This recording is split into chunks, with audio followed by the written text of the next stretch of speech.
दोस्तों नमस्कार। पहले तो संबित पात्रा ने राहुल गांधी के खिलाफ संसद के अंदर टिप्पणी की और इसके बाद अपने शब्द वापस लेते हुए दिखाई दिए। आखिरकार पूरा मामला क्या है मैं आपको दोस्तों बताना चाहूंगा। राहुल गांधी ने वोटर लिस्ट को लेकर संसद के अंदर सवाल खड़े किया था, लेकिन संबित पात्रा की आदत राहुल गांधी के खिलाफ बोलने की और साथ ही साथ कांग्रेस के खिलाफ बोलने की, टीवी डिबेट की आदत जो है वो ये संसद के अंदर भी लाने की कोशिश कर रहे थे, लेकिन यहां पर संबित पात्रा के ऊपर उनका ही बयान भारी पड़ता हुआ दिखाई दिया। आखिरकार संबित पात्रा को अपने शब्द वापस लेने पड़े। मैं आपके सामने दोस्तों न्यूज 18 इस पूरे मामले को लेकर क्या लिखता हुआ दिखाई दे रहा है पढ़ के बताना चाहूंगा। संबित पात्रा ने राहुल गांधी पर ऐसा क्या कहा कि संसद में मांगनी पड़ी माफी, हुआ जमकर हंगामा। आपके सामने ये वीडियो जहां पर अपने शब्द वापस लेते हुए संबित पात्रा नजर आ रहे। दरअसल राहुल गांधी का कंपैरिजन संबित पात्रा ने रोहित शर्मा से किया और राहुल गांधी को अनफिट बताने की कोशिश की संसद के अंदर संबित पात्रा ने, जब पूरे विपक्ष ने मिलकर हंगामा किया और बताने की खबरों में यह भी कोशिश की जा रही है कि 10 मिनट संसद स्थगित रहा। इसके बाद संबित पात्रा को माफी मांगनी पड़ी। सबसे पहले ये माफी वाली वीडियो आपकी स्क्रीन पर, इसके बाद चर्चा करेंगे मुद्दा क्या था। आज अगर मैंने कुछ शब्द ऐसा कहा है जिससे कि माननीय एलओपी या उनके किसी सदस्य को बुरा लगा हो, मुझे लगता है उन शब्दों को वापस लेने में मुझे किसी प्रकार का गुरेज नहीं है, क्योंकि हमारे प्रधानमंत्री जी ने हमेशा सिखाया है सबका साथ, सबका विश्वास, सबका विकास। धन्यवाद। दोस्तों संबित पात्रा अपनी आदत से मजबूर है। हर जगह उन्हें लगता है शायद कि टीवी डिबेट हो रहा है। संसद के अंदर भी उन्होंने टीवी डिबेट जैसा माहौल बनाने की कोशिश की और आखिरकार उन्हें मुंह की खानी पड़ी। आखिरकार अपने शब्द को वापस लेना पड़ा, क्योंकि राहुल गांधी एलओपी है। एलओपी ने एक मुद्दा उठाया था। राहुल गांधी ने वोटर लिस्ट को लेकर संसद के अंदर मुद्दा उठाया था और बताने की कोशिश की थी कि कहीं ना कहीं बीजेपी को इस मुद्दे पर डिस्कशन करना चाहिए विपक्ष के साथ। मैं आपको पूरा मामला भी बता दूं। पहले राहुल गांधी ने महाराष्ट्र इलेक्शन को लेकर एक ट्वीट किया था जिसमें 3 सवाल इलेक्शन कमीशन से राहुल गांधी पूछते हुए दिखाई दिए थे और इन तीनों सवालों का जवाब इलेक्शन कमीशन की तरफ से राहुल गांधी को नहीं दिया गया। इसी के साथ वोटर लिस्ट की भी बात करते हुए राहुल गांधी नजर आ रहे थे। वोटर लिस्ट की मांग करते हुए राहुल गांधी इलेक्शन कमीशन से नजर आ रहे थे, जो वोटर लिस्ट राहुल गांधी को प्रोवाइड नहीं कराई गई महाराष्ट्र इलेक्शन को लेकर। फिर चाहे बात की जाए लोकसभा इलेक्शन की, फिर चाहे बात की जाए विधानसभा इलेक्शन की। इसके बाद सीधा राहुल गांधी ने इस मुद्दे को संसद के अंदर उठा दिया और बीजेपी से कहा कि डिस्कशन करें विपक्ष के साथ संसद के अंदर वोटर लिस्ट को लेकर।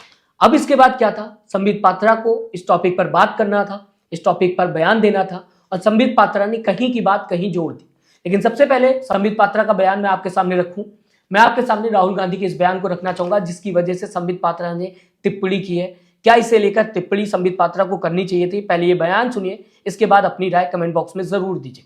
वोटर लिस्ट पर सवाल उठ रहे हर स्टेट में, हर ऑपोजिशन के स्टेट में और महाराष्ट्र में black and white voter list पे सवाल उठे हैं। तो पूरा ऑपोजिशन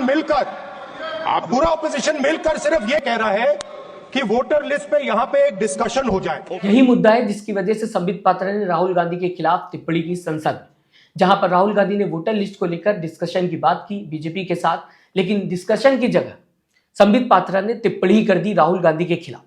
राहुल गांधी को अनफिट बताने की कोशिश की। क्या राहुल गांधी ने दोस्तों रोहित शर्मा को लेकर ट्वीट किया था? नहीं। पूरा मामला यहां पर दोस्तों मैं आपको बताना चाहूंगा फिर से एक बार। शमा मोहम्मद कांग्रेस की नेता हैं, इन्होंने एक ट्वीट किया था रोहित शर्मा को लेकर, उनके फिटनेस को लेकर, जिसके बाद पूरी कांग्रेस को बीजेपी घेरते हुए नजर आए।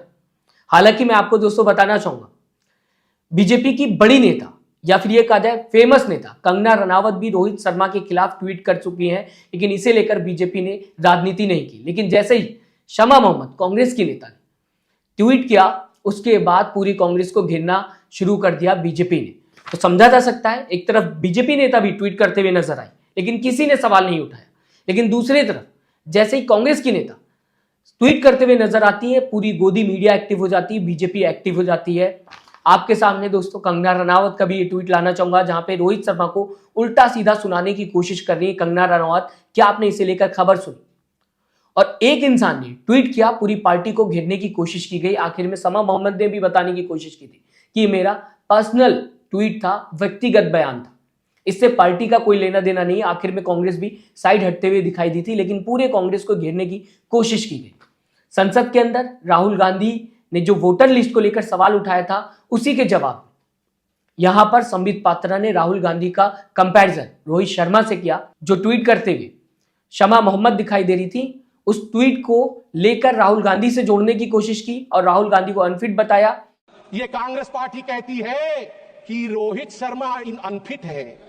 रोहित शर्मा अनफिट नहीं है, राहुल गांधी अनफिट है। दोस्तों, राहुल गांधी ने सवाल उठाया था वोटर लिस्ट को लेकर संसद के अंदर, लेकिन संबित पात्रा आदत से मजबूर, कहीं का मुद्दा कहीं और ले जाते हुए दिखाई दिए। समा मोहम्मद ने ट्वीट किया था, उसको राहुल गांधी से जोड़ दिया और सवाल उठ रहा था वोटर लिस्ट को लेकर, सीधा सीधा क्रिकेट पे लाते हुए दिखाई दिए और राहुल गांधी पर टिप्पणी कर दी। क्या ये करना सही था दोस्तों? जिसके बाद जमकर हंगामा देखने को मिला, पूरा विपक्ष एक हो गया। संसद और टीवी डिबेट में बहुत ही ज्यादा फर्क है। संबित पात्रा को शायद समझ में आ गया होगा कि संसद में आपको हर एक चीज की मर्यादा रखनी पड़ती है। टीवी डिबेट नहीं कि आप कुछ भी बोल देंगे, कहीं की चीज कहीं और जोड़ देंगे। दोस्तों, मैं चाहूंगा आप किस तरीके से देखते हैं जब संबित पात्रा अपने शब्द वापस लेते हुए दिखाई दिए राहुल गांधी को लेकर, जो उन्होंने टिप्पणी की थी संसद के अंदर और भरी संसद में सबके सामने ही आखिरकार अपने शब्द को वापस लिया। अपनी राय जरूर दीजिएगा इस पूरी खबर को लेकर, साथ ही साथ सब्सक्राइब और लाइक के बटन को दबाना मत भूलिएगा। दोस्तों, अपना ख्याल रखिएगा। नमस्कार।